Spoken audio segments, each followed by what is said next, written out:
వినాయక నిమజ్జనానికి హైదరాబాద్ ట్యాంక్ బండ్కు వచ్చే భక్తులు ప్రజా రవాణా వ్యవస్థను వినియోగించుకోవాలని Hyderabad traffic joint CP Joel Davis విజ్ఞప్తి చేశారు.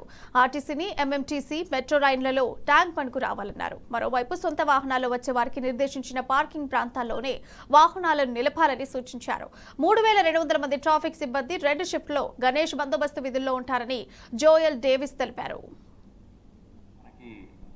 బడా గణేష్ నిమజ్జనం దగ్గరే మెట్రో స్టేషన్ ఉంది.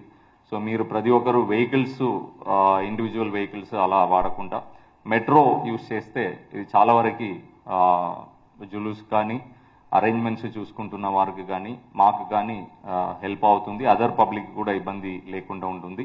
అండ్ పక్కనే ఎంఎంటీఎస్ స్టేషన్ కూడా ఉన్నాయి. సో ఈ పబ్లిక్ ట్రాన్స్పోర్టేషన్ ఎక్కువ వాడాలని కోరుతున్నాను.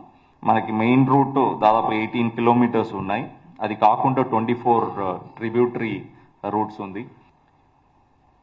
ఇది ఈ Chandrayangutta limit MBNR cross road నుంచి మెయిన్గా చూస్తుంటాము.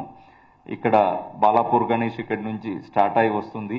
ఎంబీఎన్ఆర్ క్రాస్ రోడ్ వచ్చి లెఫ్ట్ టర్న్ తీసుకొని towards Engine Bowli, Aliabad, Nagulchinta, then Rajesh medical hall, Charminar, Gulzar Houz, Madina, Afzalgunj, SA Bazar mosque, MJ market, GPO, BJR statue, Basheer Bagh, Liberty, old Ambedkar statue, Telugu Talli, అక్కడి నుంచి అప్పర్ ట్యాంక్ బండ్ కానీ ఈ ఎన్టీఆర్ మార్గ్కి పంపడం జరుగుతుంది. అదే విధంగా ఏదైనా రోడ్డు బ్లాక్ అయిందంటే అది కూడా పబ్లిక్కి ఇన్ఫార్మ్ చేసే విధంగా గూగుల్తో కూడా, గూగుల్ మ్యాప్స్ వారితో కూడా టైఅప్ చేసుకొని వారికి రియల్ టైంలో అప్డేట్ చేయడం జరుగుతుంది. అలాగే మా సోషల్ మీడియా హ్యాండిల్స్లు కూడా ఇమీడియట్లీ అప్డేట్ చేసి ప్రజలు, కమ్యూటర్స్ దాన్ని చూసే విధంగా ఏర్పాట్లు కూడా